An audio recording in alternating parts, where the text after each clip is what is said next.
네, 한국에 계신 가족 여러분 반갑습니다. 세 번째로 이렇게 영상으로 여러분들과 보게 됩니다. 이제 다음 주면은 직접 여러분들을 볼 수 있을 것 같습니다. 저는 현재 이스라엘에서 제일 가까운 안탈리아라는 곳에 터키 지역에 잠시 들어와 있습니다. 어제 들어왔고요. 내일 다시 이스라엘에 들어가려고 합니다. 이스라엘은 내일 저녁부터 해서 초막절, 장막절이 시작되는 날입니다. 내일 초막절, 장막절이 시작될 때에 다시 이스라엘에 들어가서 일주일 동안 그 장막절 기간 동안에 이스라엘 거리를 다녀보고, 이 장막절이 오늘날에 우리 믿는 우리들에게 무슨 의미가 있는지는 제가 그때도 말씀드렸다시피 장막절, 수장절은 같은 이름이죠. 그래서 장막절이라기도 하고 초막절, 수장절이라고도 이렇게 합니다. 그래서 성경에서는 광야생활을 했던 것을 기억하여서 초막을 지어서 그때를 기억하라라고 이렇게 말씀이 나와 있죠.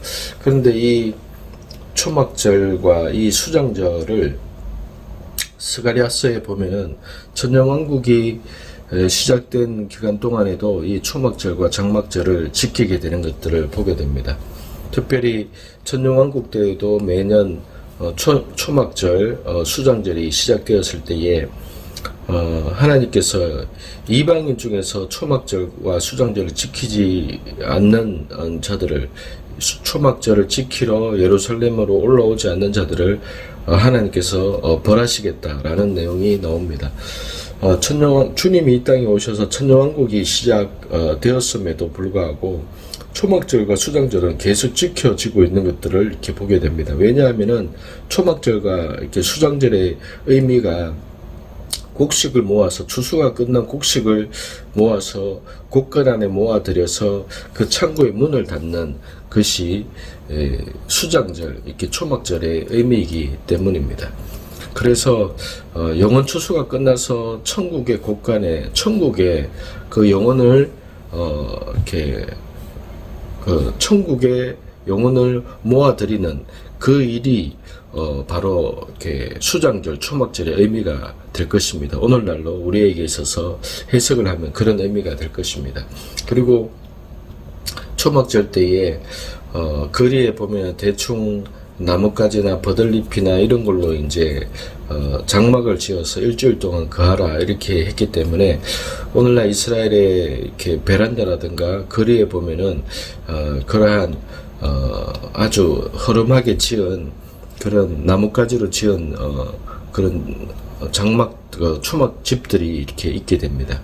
그래서 초막절의 의미가, 하나님께서 오늘날 우리에게 주시는 의미가 우리의 영원한 본향, 우리의 영원한 집이 천국에 마련되어 있기 때문에 이 땅에서 집 짓고 이 땅에서 살아가는 데 있어서 모든 힘을 이 땅에 소망을 두고 살아가지 말라는 것을 우리에게 가르쳐주고 의미하고 있는 바이죠.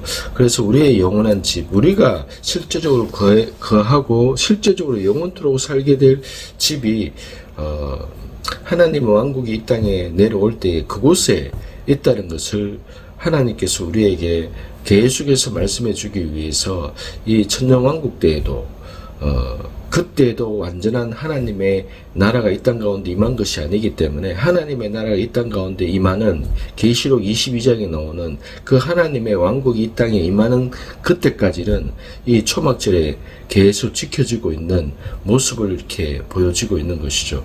그래서 이 초막절을 맞이하는 한국에 계신 우리 성도들, 우리 가족들도 내일 저녁부터 시작하는 이 초막절의 의미가 우리의 본향, 우리가 영원토록 살게 될 집이 이 땅이 아니라는 사실을 기억하면서 너무 큰 소망을 이 땅에 두고 나의 현재의 집이나 내가 현재 많이 못 가졌거나 내가 이렇게 살아서 되겠느냐 이런 생각으로 고민하거나 이 땅에 집을 짓기 위해서 너무 애쓰지 않기 바랍니다. 물론 이 땅에서 삶이 아무것도 아닌 것은 아니죠. 그러나 마음과 생각과 중심이, 믿음이 어디에 있느냐가 그게 아주 중요한 것이라고 생각됩니다. 어쨌든 내일부터 시작하게 되는 초막절을 맞이하는 우리 영적인 가족들, 한국 성도 여러분께 이 이스라엘에서의 초막의 의미에 대해서 말씀드리면서 우리가 하나님 앞에서 다시 한번 이 기간들을 생각하고 내 삶의 모든 마음의 중심과 생각들이 하나님께 있게 되기를 축복합니다. 오늘은 창세기 25장 말씀을 함께 보도록 하겠습니다. 창세기 25장 말씀을 저와 여러분들이 교독하시도록 이렇게 하겠습니다. 먼저 기도하겠습니다. 하나님 아버지, 오늘 주일을 맞이하여서 한국에 있는 성도들과 함께 이렇게 온라인으로 하나님 창세기 25장의 말씀을 가지고 하나님의 음성을 듣기 원하며 하나님의 뜻 가운데 서기 원하며 성령 하나님, 오늘 이 시간이 저와 우리의 모든 사람들에게 하나님의 말씀과 아버지의 마음이 전달되고 새겨지는 시간이 되기를 원합니다.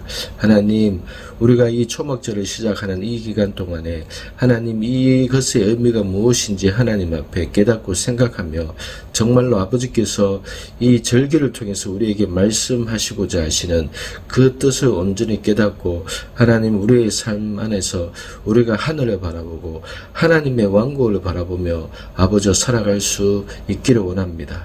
하나님, 우리의 본향과 우리가 소망하는 곳이 이 땅이 아니라 우리는 나그네에서 왔고 나그네처럼 살다가 우리의 영원한 본향에 아버지가 들어가게 될 것을 믿습니다. 하나님 감사합니다. 하나님, 오늘도 우리에게 이러한 은혜를 주셔서 감사합니다. 예수님의 이름으로 기도드립니다. 아멘. 창세기 25장입니다. 교독하도록 하겠습니다. 아브라함이 다시 아내를 얻었는데 그녀의 이름은 겉두라였습니다.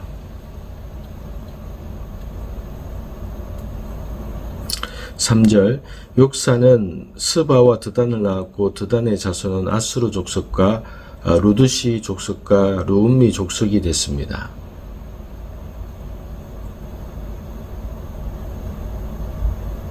5절, 아브라함은 자기의 모든 소유를 이삭에게 주었습니다.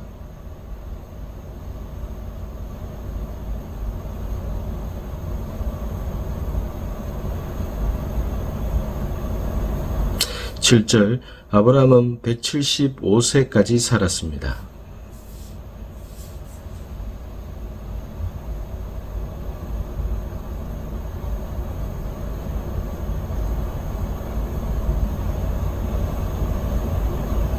10절, 그 밭은 아브라함이 헷사람으로부터 산 것입니다. 그곳에 아브라함과 그의 아내 사라가 묻혔습니다.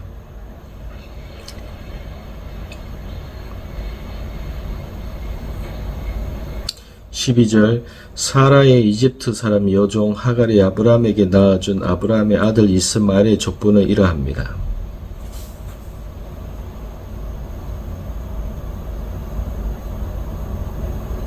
14절, 미스바와 두마와 마사와.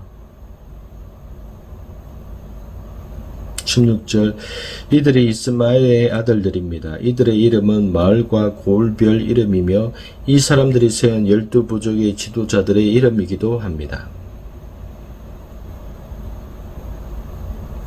18절, 그들은 하윌라에서부터 술에 이르는 지역에 퍼져서 살았습니다. 술은 이집트의 동쪽 아시리아로 가는 길의 위치에 있었습니다. 이스마엘의 자손은 자기의 모든 형제들의 맞은편에 살았습니다.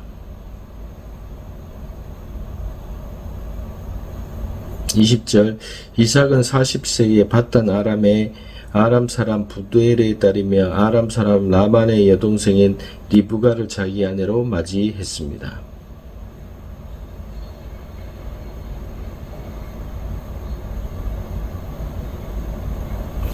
그런데 뱃속에서 두 아기가 서로 싸웠습니다. 리브가는 내게 왜 이런 일이 일어나는 것일까? 라고 말하며 여호와께 나아가 여쭈어 보았습니다.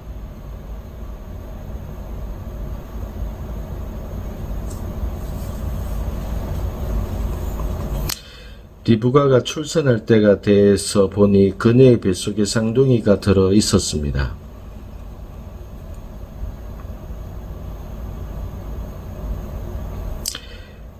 그 다음에 그의 동생이 나왔는데 손으로 에서의 발 뒤꿈치를 잡고 있었습니다. 그래서 그 이름을 야곱이라고 했습니다.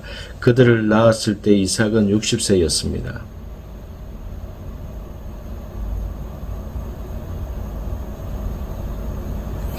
이삭은 사장한 고기를 좋아했기 때문에 에서를 사랑했고 리브가는 야곱을 사랑했습니다.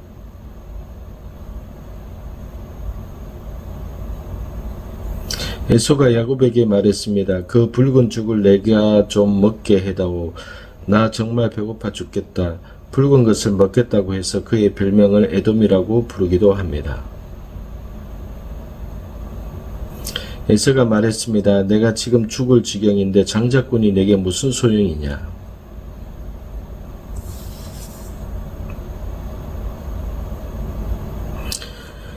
34절 끝절입니다. 그제야 야곱이 에서에게 빵과 붉은 죽을 주었습니다. 에서는 먹고 마신 후 일어나 가버렸습니다. 이처럼 에서는 자기 장자권을 소홀히 여겼습니다. 제가 중간에 말씀을 잘못 읽은 것 같네요. 하여튼 어쨌든 창세기 오늘 25장입니다. 지난주에 우리는 창세기 24장을 통해서 아브라함이 자기의 종 엘리에셀을 통해서 아들 이삭의 배우자를 이렇게 찾게 하는 그런 내용으로 살펴보게 되었고, 그 엘리에셀의 종이 기도하는 이 내용이 두 번씩이나 반복이 되면서 하나님께서 어떻게 이삭에게 배우자 리브가를 만나게 해주셨는지에 대한 그 내용들을 보게 되면서 하나님께서 그 엘리에셀의 그 믿음대로 그의 기도에까지 관여하셔서 엘리에셀이 어떻게 기도하기를 하나님께서 인도하셔서 정말로 하나님께서 미리 리브가를 집에서부터 보내게 하셔서 이 엘리에셀의 기도대로 이렇게 되는 모습으로 이렇게 보여주셨습니다. 그래서 리브가가 이삭과 만난 이 사건, 결혼하게 된 사건이 지난주 24장에 있었습니다. 오늘은 이제 창세기 25장에서 이 아브라함의 맞이한 후처의 후손들과 이스마엘의 후손들과 결혼한 이삭과 리브가의 자손에 대한 이야기가 나옵니다. 창세기 25장 1절에 보면은 아브라함이 다시 아내를 얻었는데 그녀의 이름은 그두라였습니다. 이렇게 나옵니다. 아브라함의 아내 사레가 127세에 사레가 이렇게 먼저 이렇게 죽었다고 이렇게 나옵니다. 그래서 막벨라 굴에 이렇게 장사를 지냈습니다. 이 리브가 그 사라가 죽고 나서 아브라함은 새롭게 결혼을 하게 되었는데, 이 그두라라는 여성이 가나안 여인이라고 이렇게 알고 있습니다. 아들을 위해서 가나안에 있는 여자를 아내로 맞이하지 않게 하기 위해서 아브라함이 지난주에 24장에서 보았던 대로 자기의 고향이 있는 자기의 어떤 가족들, 친족의 자녀 중에서 아들 이삭의 배우자를 마련하기 위해서, 준비하기 위해서 그 종을 멀리까지 보내어서 정말로 하나님께서 말씀하신 그러한 약속을 이루기 위해서 그 여자가 오려고 하지 않는다면 절대로 내 아들을 그곳으로 데리고 가지 마라. 하나님께서 이곳에서 후손을 주시겠다고 약속했기 때문에 이곳을 떠나게 해서는 안 된다. 이러한 믿음을 보였던 아브라함이 사라가 죽고 났을 때에 그 아내를 맞이하게 됐는데 그 아내가 가나안 여자였습니다. 뭔가 좀 이상하죠. 이삭의 아내를 맞이하기 위해서는 가나안 여자는 절대 안 된다. 이렇게 말을 했던 당사자가 가나안 여인을 이렇게 취하게 됩니다. 아브라함의 이러한 모습을 볼 때에 우리가 어떻게 바라보아야 할까요? 1절부터 해서 11절까지가 아브라함이 후처를 통해서 그두라를 통해서 낳은 자녀들의 어떤 자손들의 그 내용이 나옵니다. 그러면서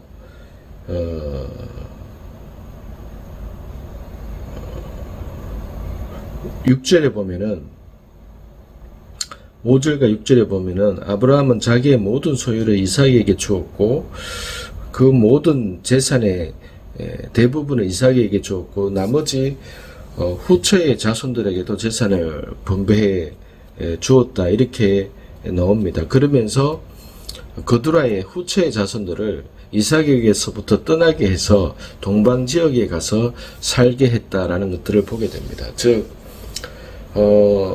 아브라함이 사라가 죽고 나서 한 50년 가까이를 더 살았습니다. 그래서 50년 가까이 사는 동안에 후처를 얻어서 다시 결혼을 해서 살았지만은 하나님이 주신 이 이삭에 대해서 절대로 하나님이 말씀하신 그 언약에 방해가 되지 않도록 아브라함이 자신이 후처를 통해서 낳은 자식들을 동방 지역으로 떠나서 살게 했다는 것들을 이렇게 보게 됩니다. 아브라함이 자신의 결혼과 이삭의 결혼을 이렇게 아마 이삭이 40세에 결혼을 하게 되었는데 거의 비슷하게 이삭의 아버지도 아브라함도 세 장가를 간 게 아닌가라는 생각이 듭니다. 거의 그 시기에 같이 아브라함도 다시 여자를 맞이하게 되고 이삭도 리브가를 맞이하게 되고 하는 그러한 일들이 거의 동시에 일어나지 않았을까라는 생각을 하게 됩니다. 아브라함의 허물로 이렇게 볼 수도 있기도 하죠. 물론 그 결혼을 한 것 자체가 허물이라는 게 아니라 가나안 여인을 이렇게 택해서 어쩌면은 이삭에게 해가 될 수 있는 하나님이 약속하신 그 언약의 자손이 가는 길에 어려움을 당할 수 있는 이 일을 아버지가 스스로 선택하는 그런 모습으로 보여질 수도 있습니다. 우리에게 있어서. 그런데 방금 제가 5절과 6절을 함께 읽었듯이 아브라함이 그렇게는 하지 않는 모습들을 이렇게 보게 됩니다. 어쨌든 이 내용을 보면서 아브라함의 연약함이 보여지기도 하고 또한 아브라함이 이삭을 위해서 어떻게 노력하고 있는지, 이 언약의 자손을 지켜가기 위해서 아브라함이 어떻게 노력하고 있는지, 이러한 두 가지 면을 동시에 보게 됩니다. 남자로서 여자 없이 살 수 없는 이러한 연약한 모습을 보여주기도 하고, 그 연약함이라는 게 단순하게 이제 재혼을 했기 때문에 연약함이 아니라 해필 가나안 여자를 이렇게 택하게 되는 이러한 연약함을 말하는 것이죠. 어쨌든 아브라함의 이러한 모습을 보게 될 때에 아브라함이 완벽한 사람은 아니다. 그리고 아브라함이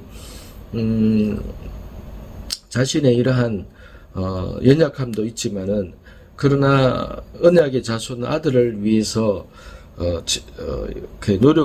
노력해서 끝까지 그 아들을 지키기 위해서 하는 모습들도 우리가 보게 됩니다.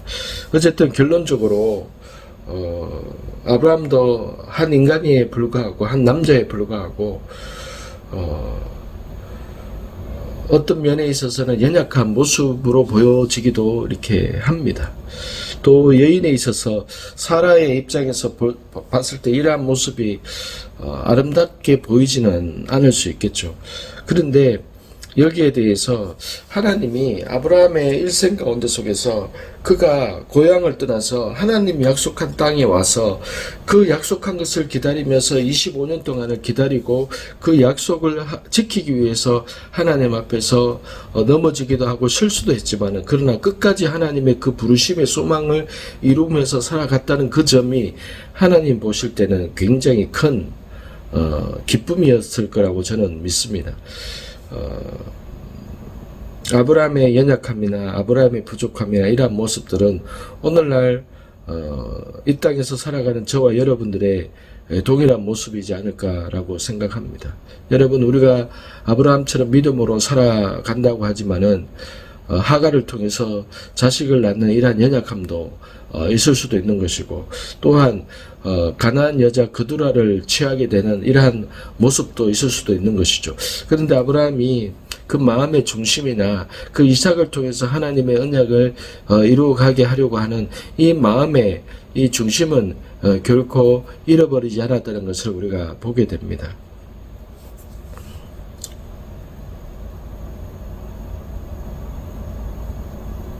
11절을 보겠습니다. 아브라함이 죽은 후에 하나님께서 그의 아들 이삭에게 복을 주셨습니다. 이삭은 당시 부엘라 헤로이 근처에 살고 있었습니다. 하나님이 아브라함이 죽은 후에 하나님이 아들 이삭에게 복을 주셨다라고 이렇게 말씀을 하고 있습니다. 여러분, 아브라함이 죽고 난 후에 아브라함이 175세에 죽었는데, 그러면은 이삭의 나이가 75세였다는 것을 우리가 알게 되는 것이죠. 그리고 하나님께서 그러한 이삭에게 복을 주셨다라고 이렇게 말씀합니다. 그리고 12절부터 18절까지는 아브라함이 낳은 하갈을 통해서 낳은 이스마엘에 대한 후손들에 대한 이야기가 나옵니다. 그래서 12절부터 18절까지는 이스마엘의 후손이 12부족을 이루었다라는 것들을 보게 됩니다. 여러분, 1절부터 11절까지는 아브라함의 후손을 통해서 낳은 자식들의 이름이 나오고, 12절부터 17절, 18절까지는 이스마엘의 그 12명의 그 아들이 나오면서 이 12명이 12부족을 이루었다라는 것들을 이렇게 보게 됩니다. 하나님께서는 아브라함에게 네가 내 말을 듣고 그 순종해서 가게 되면은 창세기 12장에서 아브라함과 맺은 언약 가운데 속에서 너의 자손이 하늘의 별과 같이 많게 하겠다라고 약속하셨던 것이죠. 그래서 아브라함의 자손이 이삭뿐만이 아니라 이스마엘도 아브라함의 자손이었고, 그들을 통해서 낳은 자녀들도 아브라함의 자손이죠.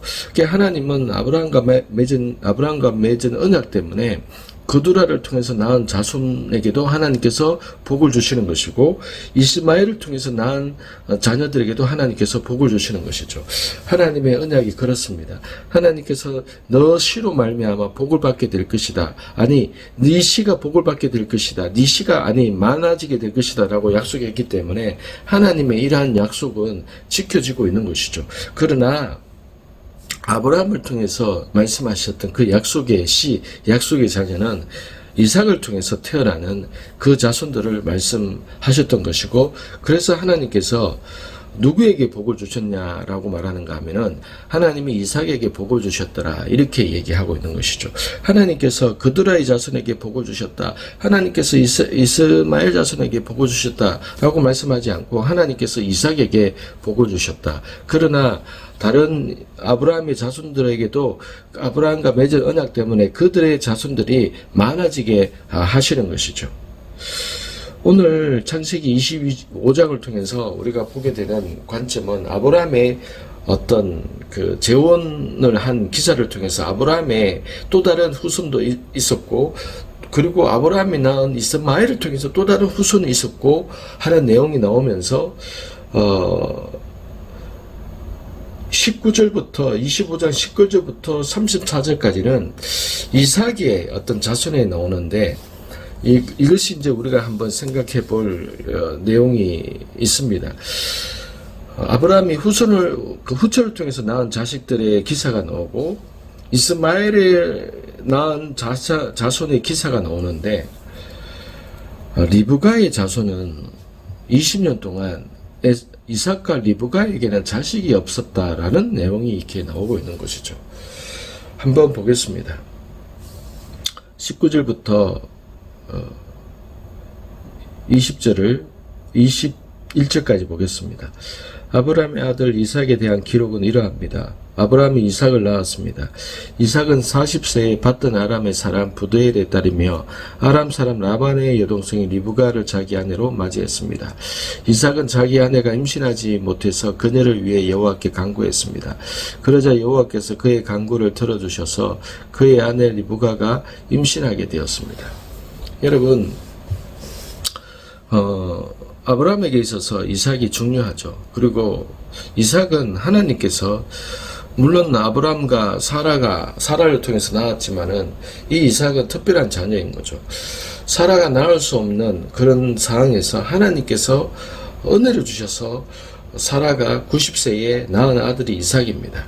그리고 하나님께서 아브라함에게 약속하셨던 모든 네 씨로 말미암아 복을 받게 될 것이다 라고 했을 때 그 씨가 태어나는 가정 가운데 속에서 그 약속의 자녀가 바로 이삭인 겁니다.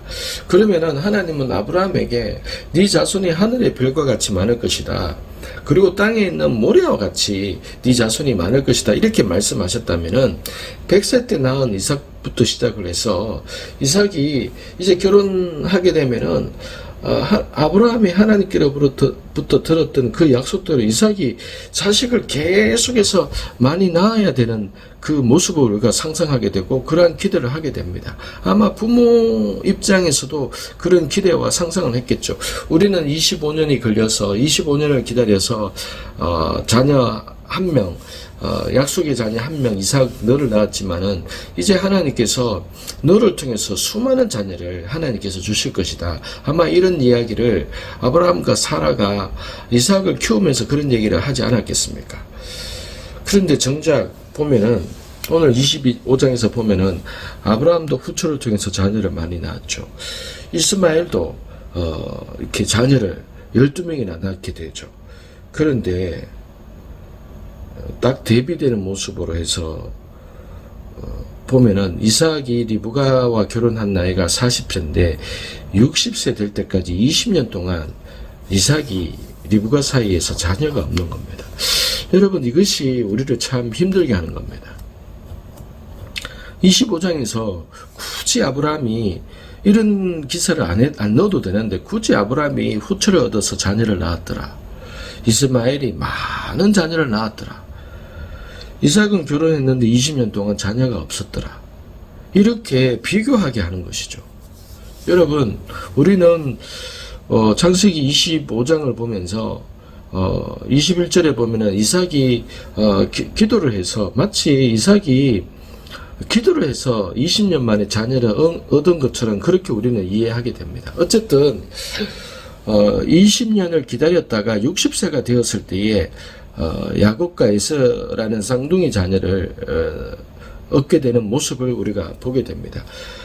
우리는 오늘날 이 땅에 있는 하나님의 자녀는 이 성경 말씀을 보면서 25장을 보면서 그래도 20년 만에 자식을 낳았구나 라고 우리는 이렇게 알게 되고 해석을 할 수 있는 것이죠. 그런데 여러분, 저와 여러분이 만약 이삭의 입장이라면, 아브라함의 입장이라면 어떤 마음이 들겠습니까? 하나님이 바다의 모래와 같이 하늘의 별과 같이 자녀를 네 후손이 많을 것이다 라고 약속을 들었고 그 약속대로 그것을 믿고 이렇게 살아가는 겁니다. 그리고 이삭도 점점 자라나서 40세에 결혼을 했습니다. 그러면은 하나님께서 아버지에게 약속한 대로 이제 내부터 시작해서 자녀가 많겠구나 이런 기대와 이런 생각을 하게 되겠죠. 그런데 웬걸 20년 동안 자녀가 없는 겁니다.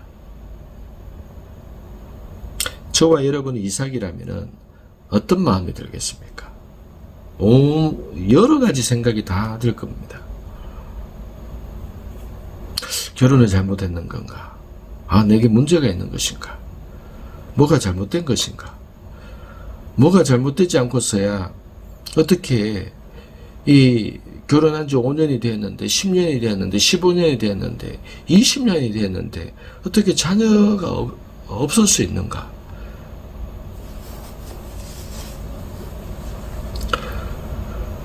이것이 이 땅을 살아가는 저와 여러분에게 있어서 하나님 앞에서 우리가 우리의 삶에 있어서 해석이 되지 않는 부분이 있을 때에, 우리가 이 땅에서 인생을 살아갈 때에 우리는 믿음으로 약속을 붙들고, 또는 하나님께서 우리에게 때때로 말씀하시는 그 예언이나 약속의 말씀이나 하나님의 음성이 들려올 때나, 또는 이 말씀을 붙들고 우리가 붙잡은 믿음으로 그렇게 살아가게 될 때에, 현실 속에서 감당하기 어려운 또는 이해가 되지 않는 상황들이 생길 때에 우리는 그것에 대해서 해석이 잘 되지 않을 때가 있습니다. 해석이 잘 되지 않을 때에 어떤 선택을 하게 되고 어떤 생각을 하게 될 것인가, 이것이 우리에게 아주 실제적으로 중요한 상황인 겁니다. 여러분 어떻게 하시겠습니까?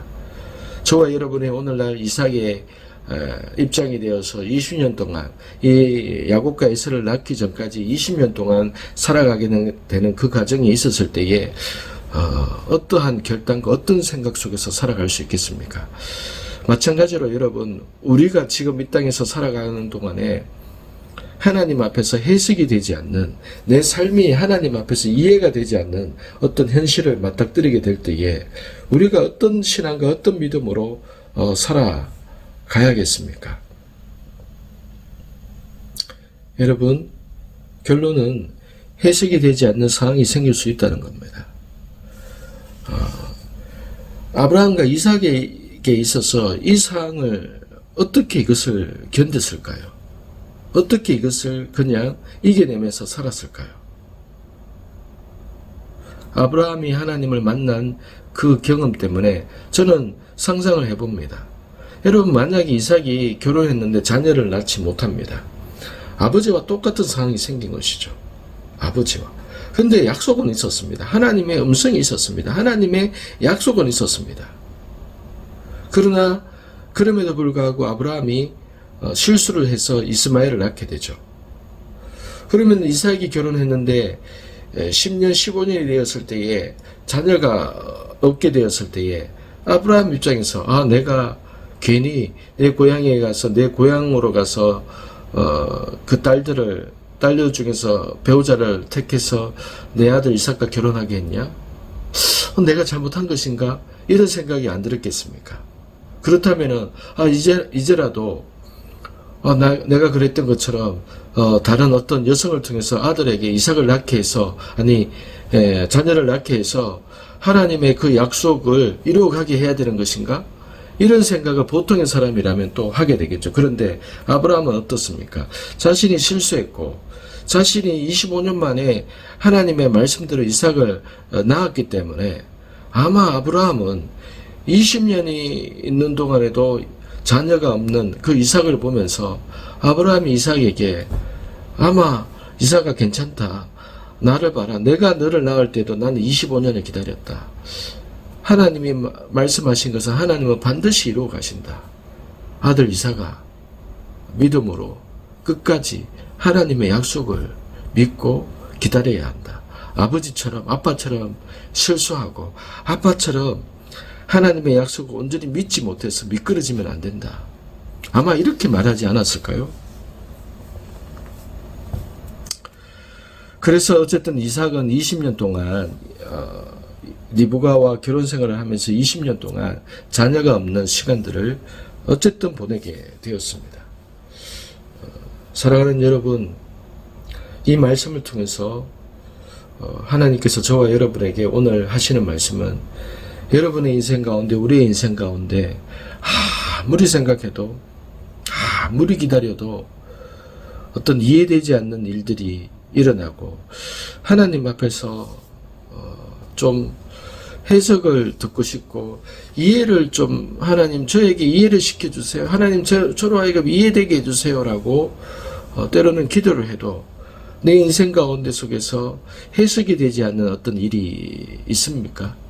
또는 앞으로 그런 일이 있게 되더라도 여러분, 이삭과 아브라함에게 있어서 이것이 해석이 안 되었을 겁니다. 왜 이삭이 왜 내 인생 가운데는 아버지처럼 왜 자녀가 없는 것일까? 아무리 생각해도 해석이 안 됐을 겁니다. 그저 20년을 그냥 기다리고 견디는 것이죠. 여러분, 우리는 양길 목사님의 창세기 구속사 강의를 통해서 이러한 부분에 대한 해석을 우리는 듣게 되었죠. 그러니까 하나님께서 아브라함을 통해서 하나님의 그 약속은 이스라엘이라는 한 나라를 이루는 것인데, 이미 가나안 땅에는 바알 숭배와 이방신을 섬기는 그러는 사람들이 이 가나안 땅에 너무 많았기 때문에, 아브라함 때에 이삭 때에 자녀가 많아지게 되면은 그 자녀들이 그 이방신을 섬기게 되고 가나안 땅에서 살아가는 사람들처럼 그러한 귀신을 섬기고 이방신을 섬기는 백성이 되면은 하나님께서 아브라함에게 통해서 자녀를 낳아서 계획했던 그러한 하나님만을 섬기는 그러한 나라가 안 될 것을 하나님께서 아셨기 때문에, 하나님께서 아브라함 때에, 이삭 때에, 야곱 때에 겨우 1명, 2명, 12명 겨우 씨를, 약속의 씨, 예수 그리스도를 낳게 하는 그 씨앗을 이어갈 수 있는 그저 그러한 그 씨앗들을, 명분만을 이어갈 수 있도록 그러한 자녀만을 하나님께서 주셨다는 것이죠. 즉 메시아가 태어날 때까지 이 가나안 땅에서는 자녀가 많아지는 것이 하나님의 그러한 계획이긴 했지만은, 그러나 지금 당장이 아니라 애굽에서 보호받는 그 고센 땅에서 민족을 이루는 그러한 100만 명, 200만 명의 인구가 될 때까지는 하나님께서 아브라함과 이삭 때에는 자녀를 주시지 않겠다는 것이 하나님의 계획이었죠. 근데 여러분, 하나님께서 이러한 원대한 계획을 하나님께서 이것을 다 우리에게 설명한들, 우리에게 이것을 이해시킨다고 한들, 당사자가 우리가 여러분 그 계획을, 하나님의 그 큰 그림을 우리가 어찌 그것을 다 이해할 수 있겠습니까? 우리가 듣는다고 해서 그것이 이해가 되고, 또 이해가 된다고 해서 우리가 거기에 대해서 그것을 믿음으로 받아들일 수 있겠습니까? 그래서 여러분, 하나님 앞에서 이해되지 않는 사항과 일이 생긴다고 했을 때에, 여러분, 이해되지 않는 일이 생긴다는 겁니다. 우리에게 있어서 해석이 되지 않는 그러한 사항들이 믿음의 자녀 아브라함에게 있었고, 믿음의 자녀 이삭에게 있었다는 사실입니다.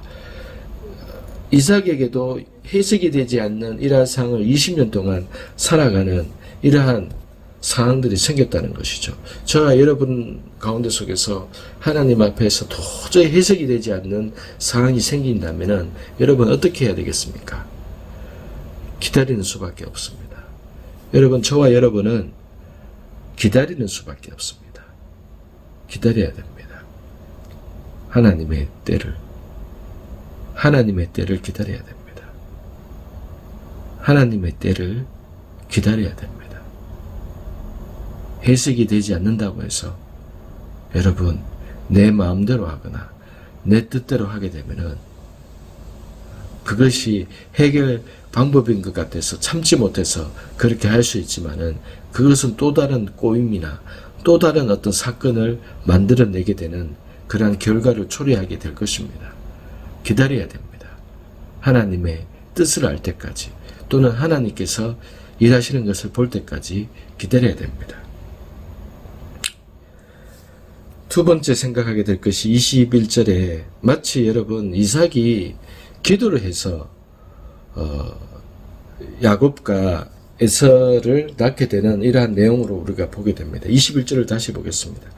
이삭은 자기 아내가 임신하지 못해서 그녀를 위해 여호와께 간구했습니다. 그러자 여호와께서 그의 간구를 들어주셔서 그의 아내 리브가가 임신하게 되었습니다. 여러분, 마치 이삭이 기도하지 않아서 자녀를 20년 동안 낳지 못한 것처럼 우리는 해석할 수 있습니다. 근데 여러분, 아까 얘기했다시피 하나님의 계획은 그게 아니었습니다. 그렇다면은 왜 21절에서는 이삭이 아내가 임신하지 못해서 그녀를 위해서 간구했습니다. 그러자 여호와께서 그의 간구를 들어주셔서 그의 아내 리브가가 임신하게 됐습니다. 이것은 여러분, 이 내용만을 보고 나서 이삭이 기도 응답으로 이렇게 리브가가 임신하게 됐구나. 물론 기도 응답이기도 하겠죠. 응답이기도 하죠. 이 21절을 보게 되면. 그런데 여러분,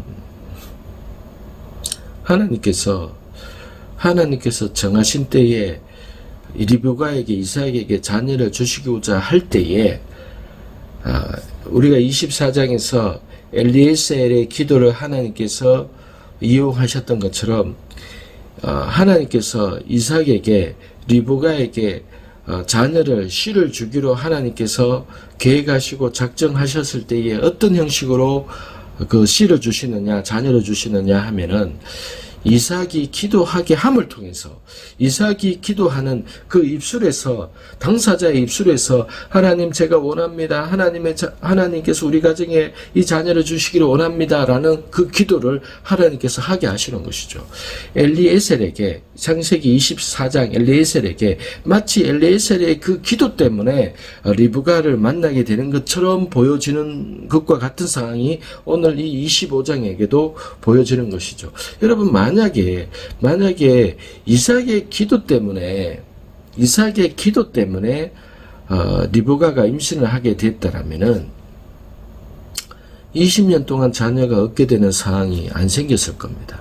여러분 20년 동안 자녀가 안 생겼을 때에 20년 동안이나 이삭이 기도를 안 했겠습니까? 20년 동안 아브라함이 아들 이삭이 자녀가 없는데 아브라함이 하나님께 기도를 안 했겠습니까?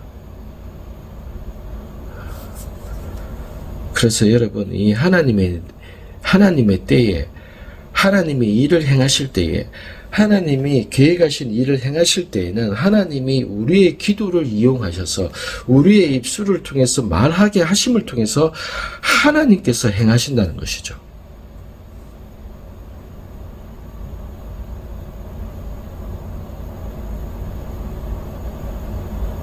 하나님이 우리의 기도를 이용하십니다. 하나님이 우리의 기도를 통해서 일하심을 보여주십니다. 그래서 이 내용을 통해서 하나님은 오늘 이 땅에 있는 하나님의 사람들이 우리가 기도해야 되는 거구나.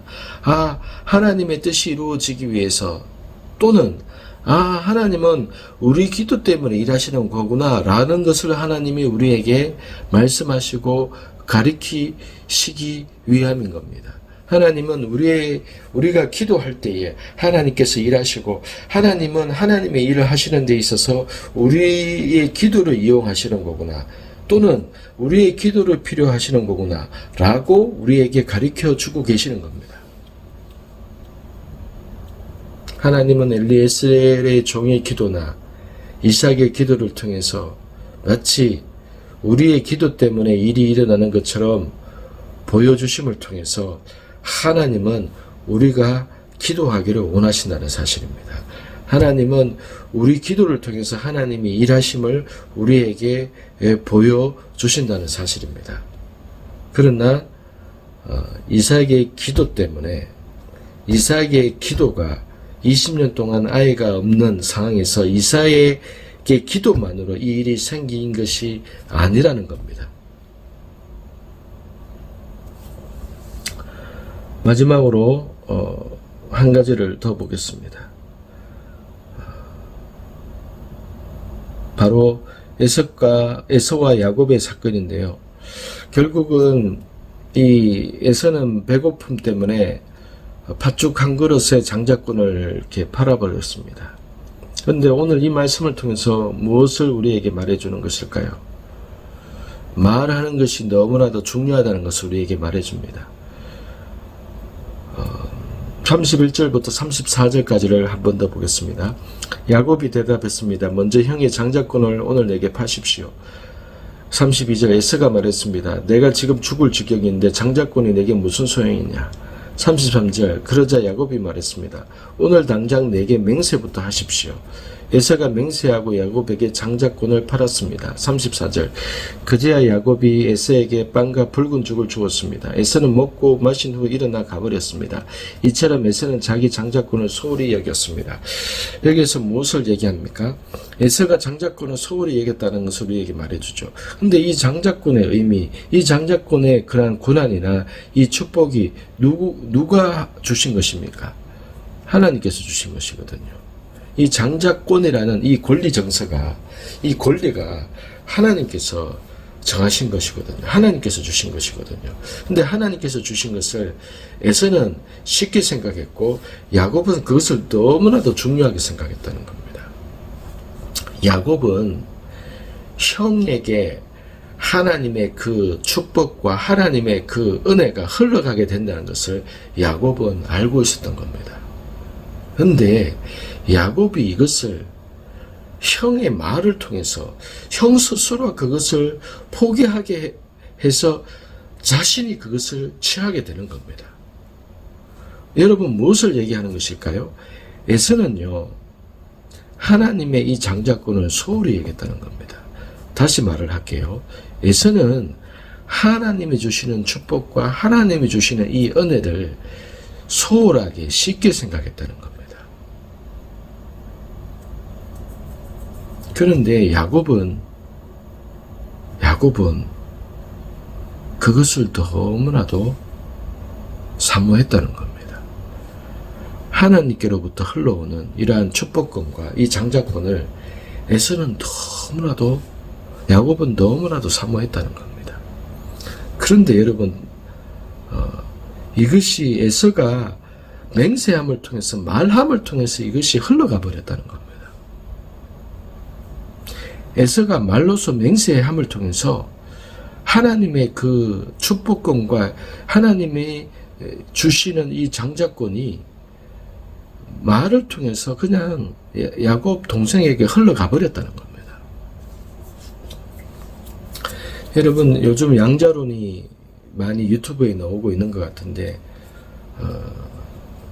제가 나중에 또 한번 얘기하게 되겠지만 이 양자론에 대해서 더 나중에 더 밝혀지고 과학이 더 발달하게 돼서 양자론이 조금 더 우리에게 이해되기 쉽게 설명이 되어진다면은 왜 우리가 하는 말과 생각과 믿음이 이것이 내 주변에 있는 상황과 현실에 영향이 있는지에 대해서 양자론이라는 이 과학적인 이론이 우리에게 이러한 영적인 영향력들을 설명해 줄 날이 있을 겁니다. 이 과학이 결국은 하나님의 말씀하시는 믿음이나 말의 힘이나 어떤 기도의 능력을 이 양자론이 이 성경에 있는 말하는 이 가치들을 점점 과학이 발달할수록 하나님의 이 말씀을 설명해주는 그러한 형국으로 가고 있습니다. 어쨌든 말이 생각이 내가 무엇을 믿느냐가 내 삶을 내 몸을 이게 엄청난 영향을 끼친다는 겁니다. 에서는 말로서 이것을 다 잃어버렸습니다. 여러분 우리가 입술에서 하는 말들 여러분 어려서부터 지금까지 또는 내가 말하는 습관이 어떤 습관을 가지고 있는지 여러분이 잘 생각해 보시기 바랍니다.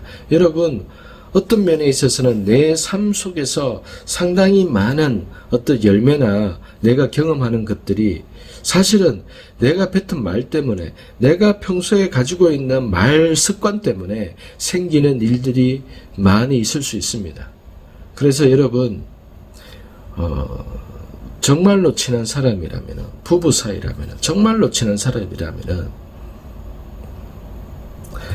나의 말투가 내 말이 어떤 부분에 있어서 고쳐야 되는지 내가 어떤 말하는 습관을 가져야 되는지 내가 어떤 말하는 습관을 버려야 되는지 그것을 얘기해 줄 수 있는 부부 얘기해 줄 수 있는 사람이 여러분 옆에 있다면은 여러분의 인생 가운데 속에서 달라질 수 있는 그러한 친구를 그러한 관계를 가지고 있는 겁니다.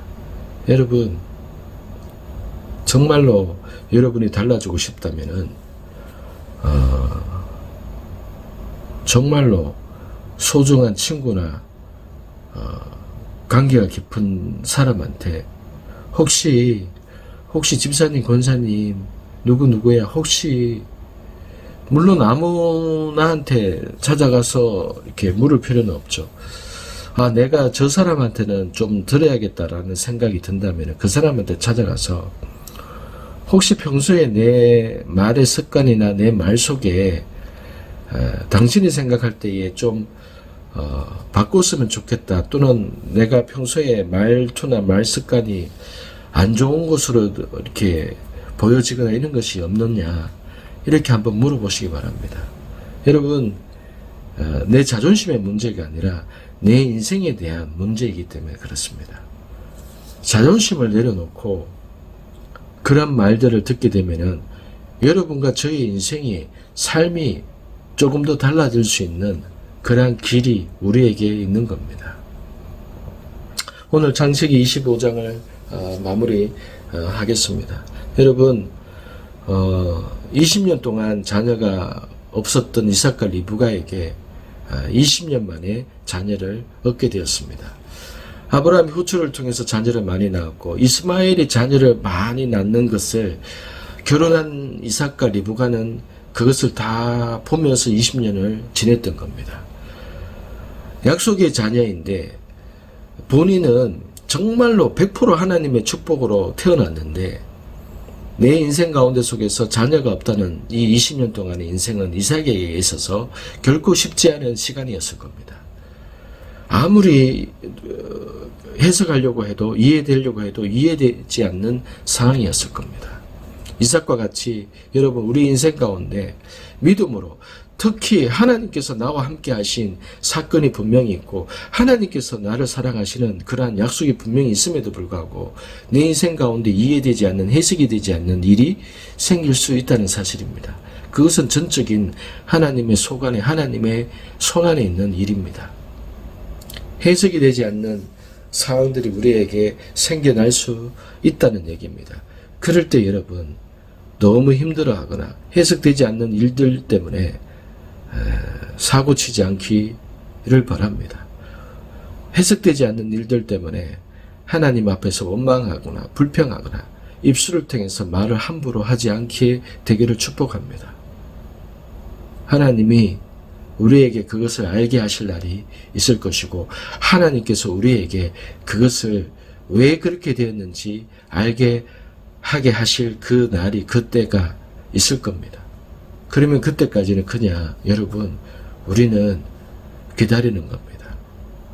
기다리는 겁니다.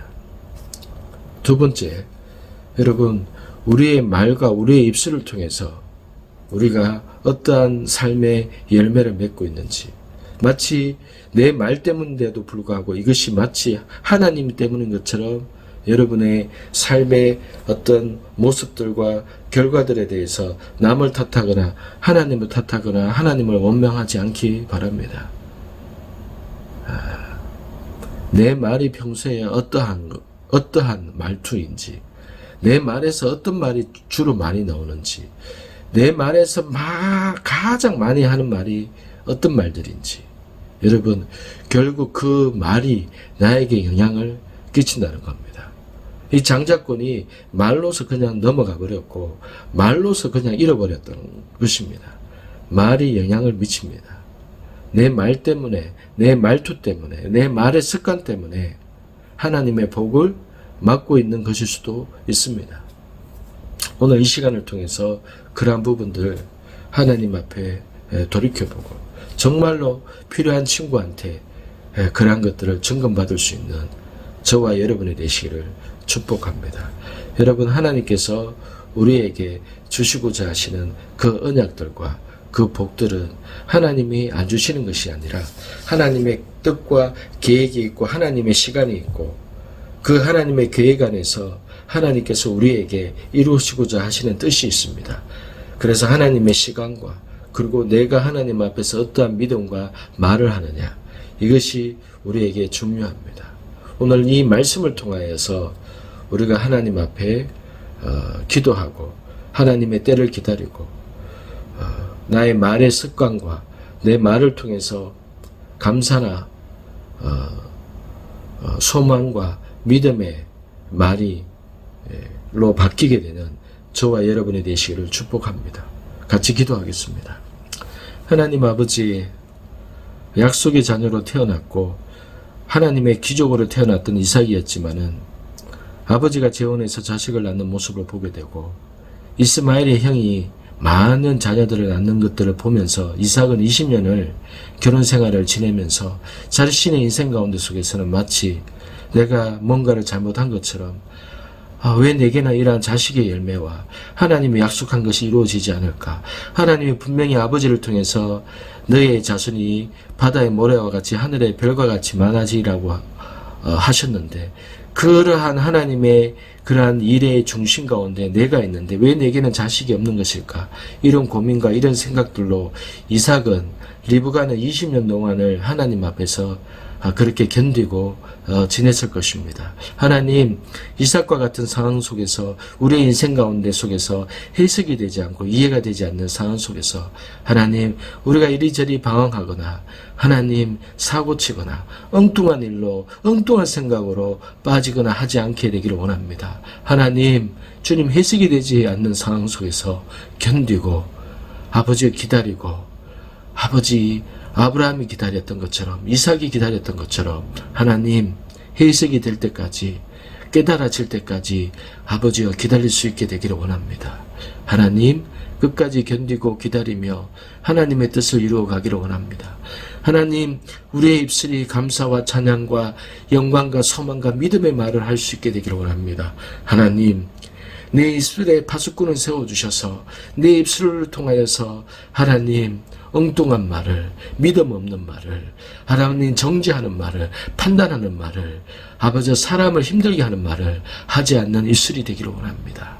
하나님, 하나님의 것을 사모하고 아버지 앞에서 주님 이 입술을 하나님 보시기에 많은 사람들을 살리고 사랑과 평안과 확신과 기쁨을 줄 수 있는 그러한 아버지 축복된 입술이 되기를 원합니다. 우리의 입술을 축복해 주십시오. 하나님 우리의 입술이 아버지여 이것을 아버지여 다스리고 주님 앞에서 그렇게 하나님께서 기뻐하시는 입술이 되기를 결단합니다. 하나님 은혜 주시옵소서. 지금은 우리 주 예수 그리스도의 은혜와 하나님 아버지의 크신 사랑과 성령님께서 함께 하셔서 하나님 앞에서 기다리고 하나님 앞에서 인내하며 하나님 앞에서 소망과 믿음과 축복의 말을 선포하고 고백하는 입술이 되기를 원하는 우리 모든 하나님의 가족들에게 지금부터 영원토록 하나님의 그러한 은혜가 함께 있을지어다.